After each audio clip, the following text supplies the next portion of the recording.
Bonjour, c'est Ursule encore. Alors, on est le 13 mars 2025. Alors, je viens sonner la trompette aujourd'hui encore et je viens proclamer le retour de notre Seigneur Jésus-Christ. Amen et alléluia, soyons tous bénis, soyons remplis de sa joie. Alors, être un modèle malgré ta petitesse. Amen. Être un modèle malgré ta petitesse. C'est ce que le Seigneur nous demande en ce jour. Amen. Donc, je ne sais pas si c'est celui-ci que j'ai reçu avant le TAB ou bien si c'est le TAB que j'ai reçu avant, je ne me rappelle plus. Mais toujours est-il que j'ai aussi reçu 1 Timothée 4, le verset 12 aujourd'hui, pour nous. Amen. Alors, on regarde ce que le passage veut dire. 1 Timothée 4, verset 12. Que personne ne méprise ta jeunesse, mais sois un modèle pour les fidèles, en parole, en conduite, en charité, en foi et en pureté. Jusqu'à ce que je vienne, applique-toi à la lecture, à l'exhortation, à l'enseignement. Ne néglige pas le don qui est en toi, qui t'a été donné par prophétie, avec l'imposition des mains de l'assemblée des anciens. Occupe-toi de ces choses, donne-toi tout entier à elles, afin que tes progrès soient évidents pour tous. Veille sur toi-même et sur ton enseignement. Persévère dans ces choses. Amen. Car, en agissant ainsi, tu te sauveras toi-même et tu sauveras ceux qui t'écoutent. Amen et alléluia. Voilà, c'est ça que le Seigneur nous exhorte, n'est-ce pas? Le comportement auquel le Seigneur nous exhorte aujourd'hui. Et ces conseils, c'est Paul qui les a donnés à Timothée, son enfant. Quel âge avait Timothée? Est-ce qu'il avait 15 ans? Est-ce qu'il avait 16 ans? 20? On ne sait pas. Mais il était jeune. Et il a été converti par Paul. Et Paul l'a encadré. Non, il n'a pas été, je ne sais pas s'il a été converti par Paul. On dit que sa grand-mère était Eunice. Et puis, et sa mère, j'oublie le nom. Mais Timothée a grandi avec une grand-mère, une mère chrétienne qui avait la foi. Et il a été sous l'épaule de Paul. Voilà, c'est ça. Il a été sous les bras de Paul en formation. Et là, Paul se retrouve en prison. Empêché de prêcher comme il avait l'habitude de faire. Et il écrit à son enfant. Il lui dit, c'est pas parce que tu es petit là que les gens vont te négliger. Mais pour les empêcher, n'est-ce pas, d'aller plus loin dans leur comportement, toi, sois un modèle, de telle sorte qu'il n'ait rien à dire. Amen. Il dit en parole, sois un modèle en parole, c'est-à-dire, ne dis pas n'importe quoi. Avant d'ouvrir la bouche pour parler, remue ta langue plusieurs fois. Amen. Remue-la. Si ça vaut la peine de ne pas parler, ne parle pas. Et si l'autre dit, qu'est-ce que tu voulais dire? Tu dis, non, ça va. Ça, c'est une parole de sagesse. C'est mieux de ne rien dire. Parce que, en remuant ta langue plusieurs fois, l'Esprit te montre que, tiens, en faisant sortir cette parole, tu vas offenser le Saint-Esprit. Alors, c'est mieux de fermer ta bouche. Amen. Il dit que ta conduite soit un exemple. Il dit la même chose à Tite. Amen. Et si on regarde ce qu'il a dit à Tite, Tite 2, le verset 6 à 8, il dit « Exhorte de même les jeunes gens à être modérés, te montrant toi-même à tous égards un modèle de bonne œuvre et donnant un enseignement pur et digne. » Donc si tu dis aux autres, ne fais pas ceci, ne fais pas cela, ne fais pas ceci, toi aussi, sois-en le modèle. Sois-en le reflet. Sinon, ce serait de l'hypocrisie. Amen. Jésus dit, ne faites pas ci, ne faites pas cela. Il a été l'exemple. Paul dit à ses enfants, ne faites pas ceci, ne faites pas cela. Et puis, soyez l'exemple de ce qui est dit. Ce que vous enseignez, soyez l'exemple. Amen. Je parle à moi-même. Amen. 1 Timothée 4, verset 15. Occupe-toi à ces choses, donne-toi tout entier à elles. Notre 100%, c'est ça que Dieu veut. Pas 90. Pas 99,99. Non. Dieu veut le 100%. pour qu'il puisse faire son œuvre parfaite. Enlève les mains sur les rênes, n'est-ce pas, du cheval, et laisse Dieu tout diriger. C'est ça qu'il est en train de dire. Il dit que tes progrès soient évidents devant tous, afin que personne n'ait à redire. Que les gens disent, ah non, lui là, non, voilà, c'est vraiment un enfant de Dieu. C'est vraiment une fille de Dieu. Voilà, voilà, voilà. Il dit que ce soit évident. Il dit, veille sur toi-même et sur ton enseignement. Alors, que tu sois quelqu'un qui enseigne ou pas, veille sur toi. Qu'est-ce que tu dis? Qu'est-ce que tu lis? Qu'est-ce que tu regardes? Avec qui tu marches?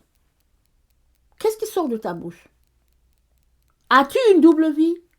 Veille. Amen. Sur tes pas.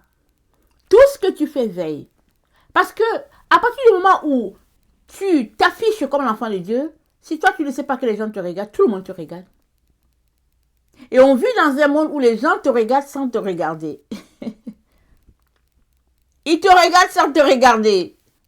Ça veut dire que tu n'as pas l'impression qu'on te regarde, mais on te regarde. On sait tout. Et surtout aujourd'hui, avec la technologie que nous avons, tu dors avec ton cellulaire à côté, alors on prend tout de toi. Ta respiration, tes habitudes, tout, jusqu'à tes photos, tout. Et tu ne sais pas. C'est ça le monde dans lequel on vit. Et Paul dit à son fils, il dit, veille, fais attention à tout ce qui se passe en toi, autour de toi, fais attention. Et il lui dit, dans Timothée 3, n'est-ce pas? Parce que Paul écrit à Timothée, parce qu'il a vu en Timothée quelqu'un en qui il peut avoir confiance, même si Timothée était jeune, il a confié le ministère à Timothée. Et quand on va continuer de lire, on va voir comment il lui dit de se comporter envers les personnes âgées, comment se comporter envers les femmes, les personnes qui sont seules. Vraiment, il est à distance, mais il donne une ligne de conduite. Oh, Dieu ne parlait pas juste à Timothée, il parlait aussi à nous. Amen, il parlait aussi à nous. Et il dit, nous sommes dans 1 Timothée 3, le verset 14. Je t'écris ces choses avec l'espérance d'aller bientôt vers toi. Mais, afin que tu saches, si je tarde, comment il faut te conduire dans la maison de Dieu, qui est l'église de Dieu vivant, la colonne et l'appui de la vérité. Alléluia. L'église de Dieu, la maison de Dieu, c'est la colonne, l'appui de la vérité. Amen. Est-ce que quand les gens nous regardent, ils peuvent voir en nous, n'est-ce pas, un modèle de Jésus? Parce que c'est dit que l'église, c'est le modèle, c'est la colonne, c'est le pilier. C'est ça qu'il dit. C'est une question qu'on doit se poser et on devrait s'organiser, n'est-ce pas, pour être trouvé à être ces colonnes-là. Parce que l'église, ce n'est pas le bâtiment, mais l'église, c'est toi et moi. Nous sommes le corps de Christ. Nous le représentons. Et nous sommes appelés à veiller. Donc quand on lit les écrits de Paul, malgré le fait qu'il était en prison, on voit que il avait la foi, il anticipait, il vivait d'espérance et d'espoir. Il lui dit, je vais venir bientôt te voir. Mais on sait par la suite qu'il n'a jamais été libéré et il est mort en prison.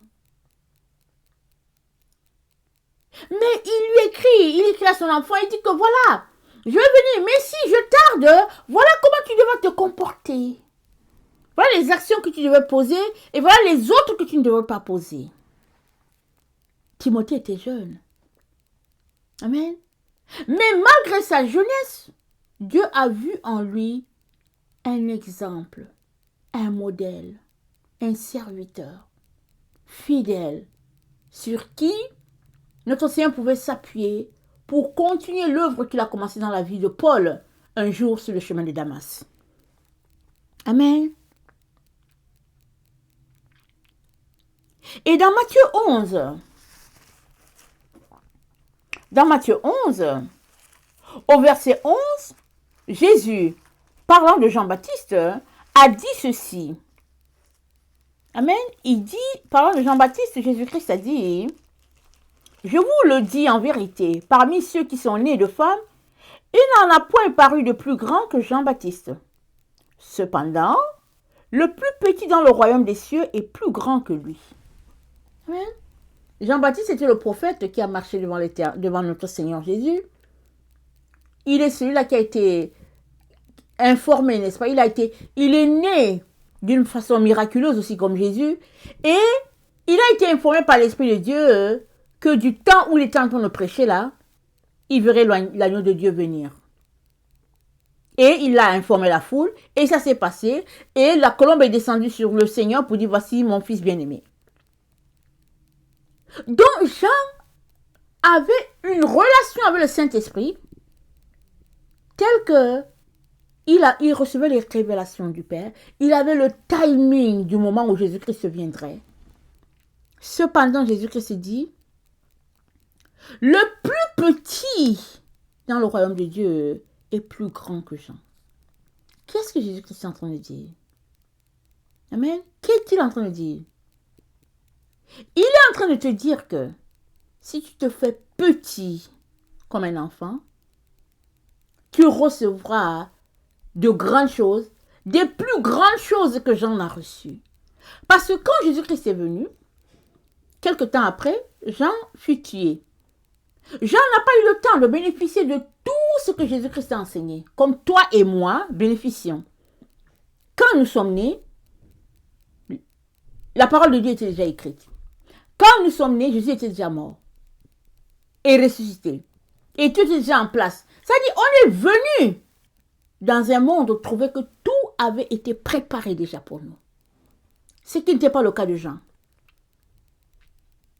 Jean n'a pas eu le temps de vivre, n'est-ce pas? Pendant que Jésus-Christ a enseigné, Jean n'a pas eu le temps de vivre jusqu'à voir la mort de Jésus.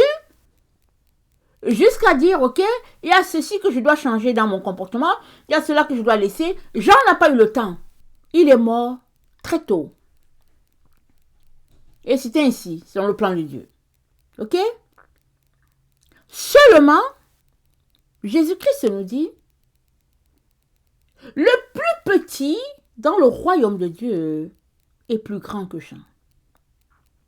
Et Jésus-Christ l'a dit même de lui-même. Il a dit, si vous croyez en moi, vous ferez de grandes choses, et même des plus grandes choses que j'ai faites. Alors on peut s'arrêter pour dire, qui peut faire de plus grands miracles que Jésus? Mais qu'est-ce que Jésus est en train de dire? Jésus dit, vous allez faire les plus grandes choses. Pourquoi? Parce que le Saint-Esprit a été donné en masse à la terre. Et tu crois au Saint-Esprit? Tu es soumis au Saint-Esprit?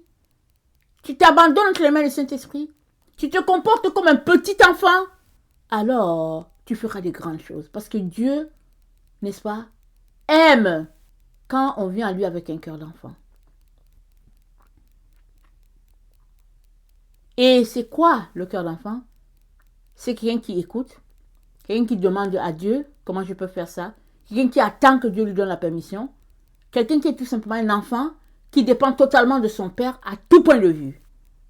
C'est ça que le Seigneur nous invite à être dans notre quotidien, dans ces temps où nous nous trouvons. Il te dit, oui, tu es petit. C'est ça que j'aimerais. Mais ne reste pas dans la petitesse en disant je suis petit, je suis petit, je suis petit, comme font plusieurs personnes. Il dit être petit, c'est une bonne chose. Être petit du modèle des enfants, c'est une très bonne chose. Comporte-toi comme ça. Et à cela, amen, ajoute la dépendance totale, complètement, entre les mains du Saint-Esprit.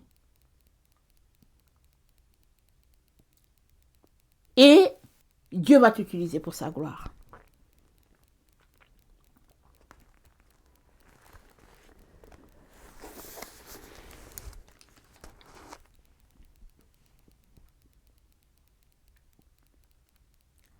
Et du temps où Jean-Baptiste était là,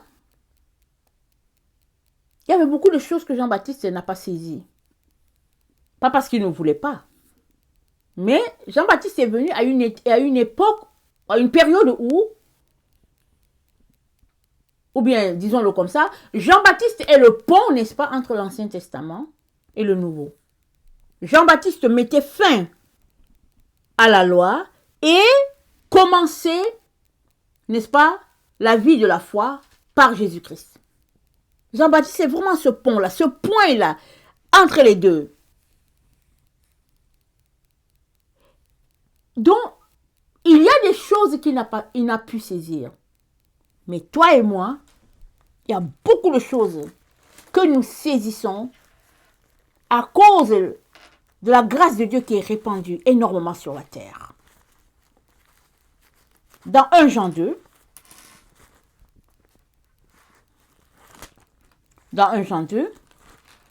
au verset 2, c'est dit,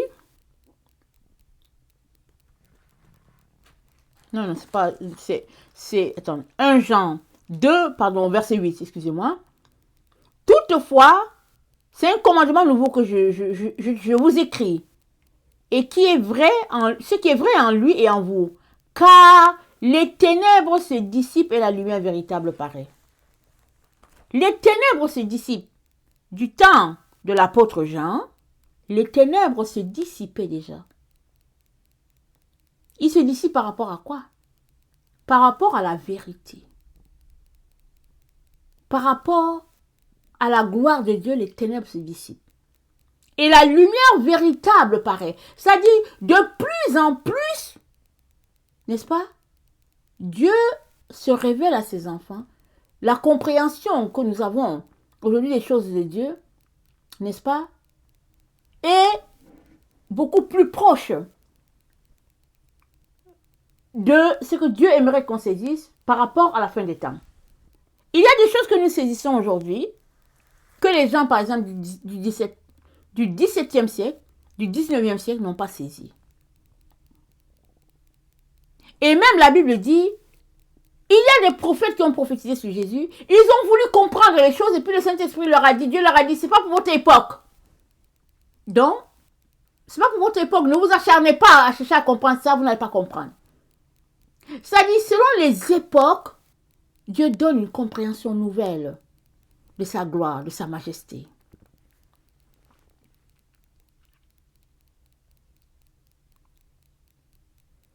Et Dieu te dit, parce que la révélation de lui est répandue, alors il dit, comporte-toi comme un enfant. Sois petit. Ne te donne pas une valeur exponentielle. Sois tout simplement petit. Toutefois, que le fait que tu sois tout petit ne te pousse pas à négliger ce que Dieu a remis entre tes mains. Amen. Dieu t'a remis quelque chose entre les mains. Cours avec la mission que Dieu t'a donnée. Peu importe ce que les gens vont dire, ne t'occupe pas. Cours seulement avec ce que Dieu t'a remis. Parce que c'est lui qui te notera. Ce n'est pas les hommes. Ce n'est pas tout ce qu'ils disent. Non, c'est Dieu qui va te noter. Alors, garde les yeux fixés sur le Seigneur et puis cours. Jean 14.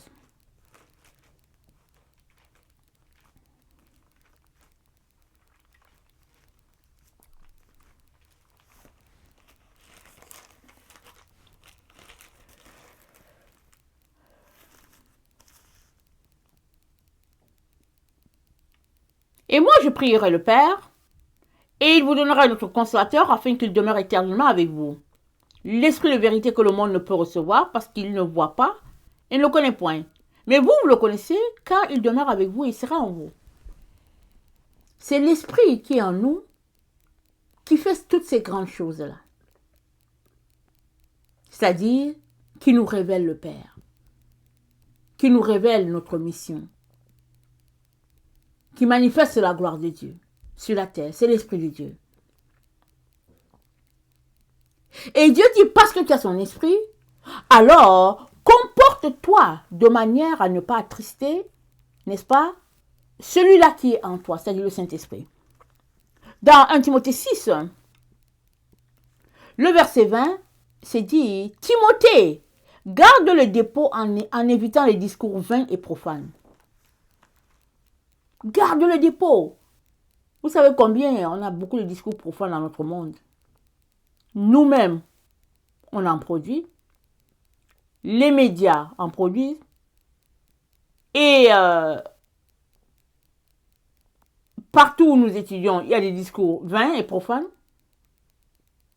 Et Paul dit à Timothée, ne viens pas entacher ce que tu as reçu de Dieu avec ces discours inutiles. Parce que ces discours sont source de corruption. Qu'est-ce que tu écoutes? Il y a des gens qui vont s'asseoir, qui vont rester là et puis on va dire, mais qu'est-ce que tu fais? Oh non, mais c'est pas grave, je ne crois pas à ce qu'ils font. Je ne crois pas à ce qu'ils disent. Alors si tu ne crois pas, pourquoi tu écoutes? Amen. Si tu ne crois pas à quelque chose, pourquoi tu es là au milieu d'eux en train d'écouter? Parce que ces paroles profanes, petit à petit, vont se loger en toi et vont venir souiller le dépôt de Dieu. Et Paul dit à Timothée, non, ne souille pas ce qui est précieux qui est en toi. Genre, éloigne-toi.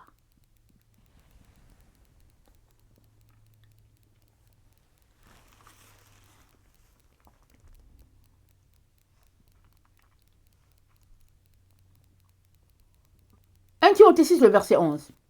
Pour toi, homme de Dieu, fuis ces choses et recherche la justice, la piété, la foi, la charité, la patience, la douceur. Fuis. Fuis. C'est ça.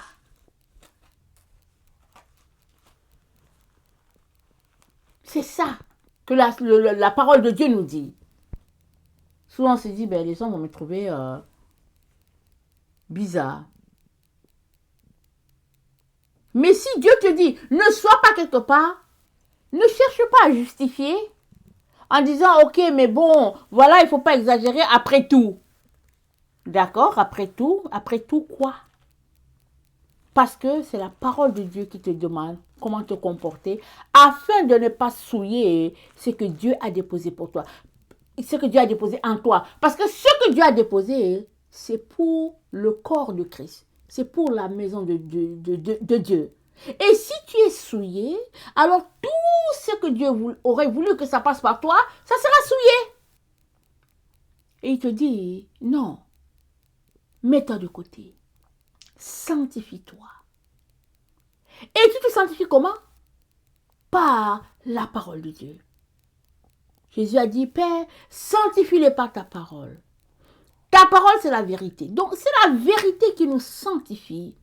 Et parce que la vérité nous sanctifie, Dieu nous dit, ne vous souillez pas avec les faux discours.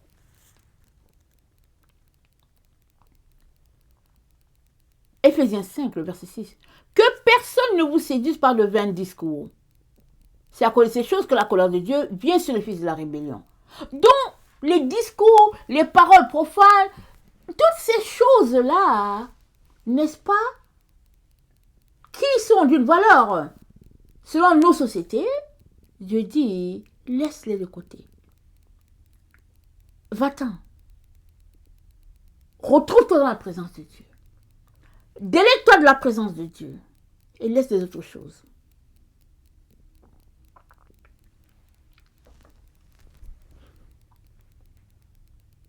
Sois un modèle. Plus tu vas laisser ces choses-là, plus tu recevras les révélations, mieux, n'est-ce pas, tu pourras organiser le troupeau que Dieu t'a donné. que ce soit 2 personnes, ton troupeau, que ce soit 10 personnes, organise le troupeau que Dieu t'a donné. Et fais de l'Éternel tes délices. Amen. Demeure dans sa présence. Acquiert la connaissance en lisant sa parole, en te faisant instruire par le Saint-Esprit. Il y a beaucoup de personnes qui aiment acheter les livres chrétiens. Ils aiment beaucoup ça. Je n'ai rien contre. Si c'est Dieu qui t'a dit de l'acheter, achète. Parce qu'un livre inspiré par l'Esprit de Dieu, n'est-ce pas, va présenter un aspect que Dieu a donné à son serviteur. Amen. Et si Dieu te dit d'acheter un livre, achète. Mais ne prends pas ton livre comme ta Bible. Beaucoup d'enfants de Dieu ne lisent pas leur Bible, mais ils lisent des livres chrétiens. Ils te disent que, ok, moi, je me sens mieux comme ça quand je lis un livre chrétien. Je trouve que c'est plus détaillé. D'accord. Mais la personne qui l'a écrit, si elle l'a écrit sous l'onction de l'Esprit, alors elle l'a écrite, n'est-ce pas, pour aborder un point précis que Dieu lui a donné. Ce n'est pas pour aborder toute la Bible. Mais maintenant, si elle ne l'a pas écrite sous l'onction du Saint-Esprit et qu'elle l'a écrite, n'est-ce pas, pour se faire de l'argent, alors tu viens de tomber dans un piège. Parce que tu viens d'acheter un livre où la personne veut juste faire son business. Et ça veut dire que ce livre ne va rien t'apporter. Parce que l'esprit en arrière était déjà contre Dieu. Parce que il y a des gens qui écrivent sous l'onction de l'esprit, parce que Dieu leur a dit d'écrire, et Dieu leur dit d'écrire pour nourrir le peuple de Dieu, pour abreuver le corps de Christ, et c'est normal. Il y a d'autres qui écrivent juste pour écrire.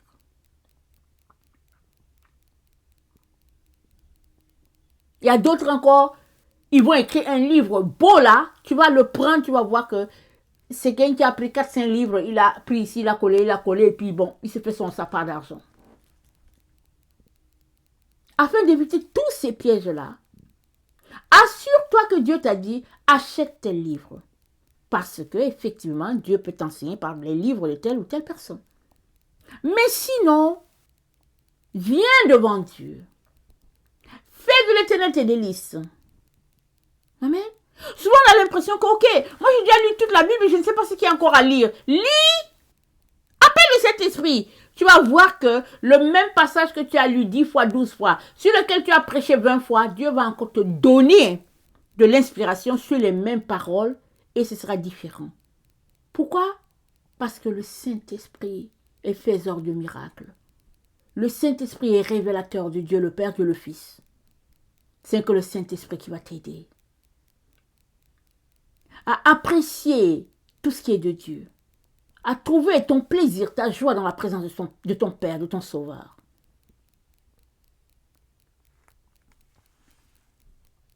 Sois un modèle, mon frère, sois un modèle, ma sœur, malgré ta petitesse. Surtout toi, la femme. Surtout toi, la femme. Ne te méprise pas en disant je suis une femme et puis je n'ai pas le droit de. Si Dieu t'a dit de parler, si Dieu t'a dit de commencer ce ministère, alors ne te limite pas. Ne désobéis pas à Dieu par peur des hommes. Quand je parle d'hommes, je vais parler homme avec grand H, je ne parle pas des hommes, la junte masculine, je suis en train de parler, c'est-à-dire ne te décourage pas ou bien ne te limite pas parce que les êtres humains, voilà, t'ont dit, non, la femme n'a pas le droit de parler. Non. C'est Dieu qui te dit, va dans telle direction. Va dans telle autre, c'est Dieu.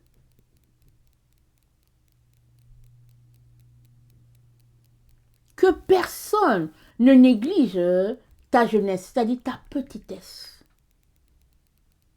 Mais sois un modèle, c'est-à-dire sois assidu à étudier la parole. Concentre-toi. Lis, délecte-toi de la présence de ton Dieu. Prends ta Bible, mets-toi à étudier ce que Dieu a pour toi. Écris. Aie des cahiers, écris seulement. Écris, c'est tout.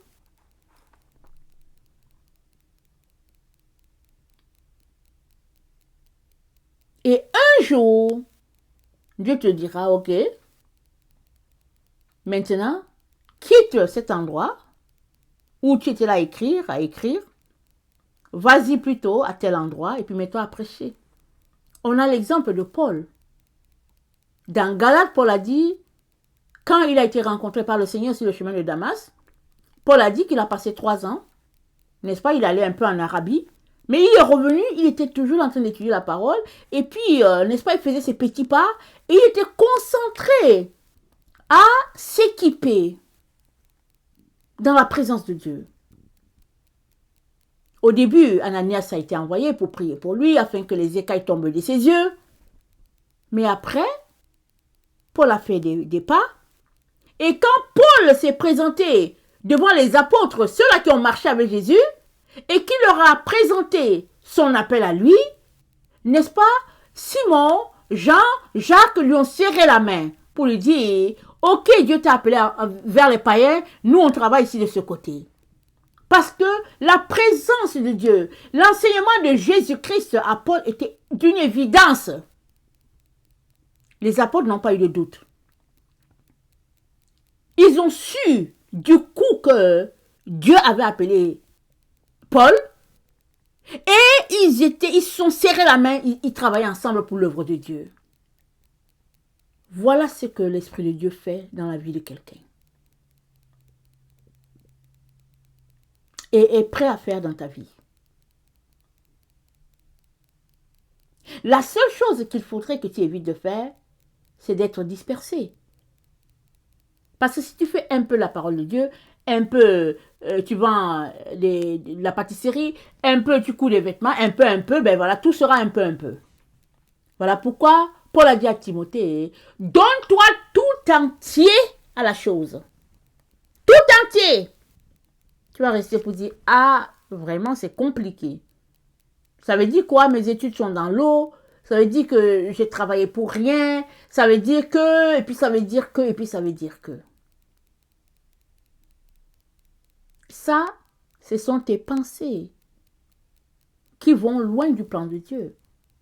Parce que le plan de Dieu, s'il t'a appelé, et qui te dit concentre-toi à 100%, c'est que tu es dans sa volonté parfaite. Alors vas-y. Que sais-tu? Peut-être que c'est toi que Dieu va utiliser pour ouvrir les yeux de plusieurs personnes à ce qu'ils ne comprennent pas. Que sais-tu? Mais si tu te donnes seulement à 30%, à 40%, tu ne pourras pas, n'est-ce pas, toucher tout ce que Dieu a pour toi. Alors il te dit, donne-toi à 100%, permets au Saint-Esprit, n'est-ce pas, de t'enseigner. Et quand le moment viendra pour toi de te lancer sur le terrain, alors la gloire sera à Dieu. Amen. Et à Dieu seul. Sois un modèle. Malgré ta jeunesse, malgré ta petitesse, sois un modèle. Amen. Alléluia.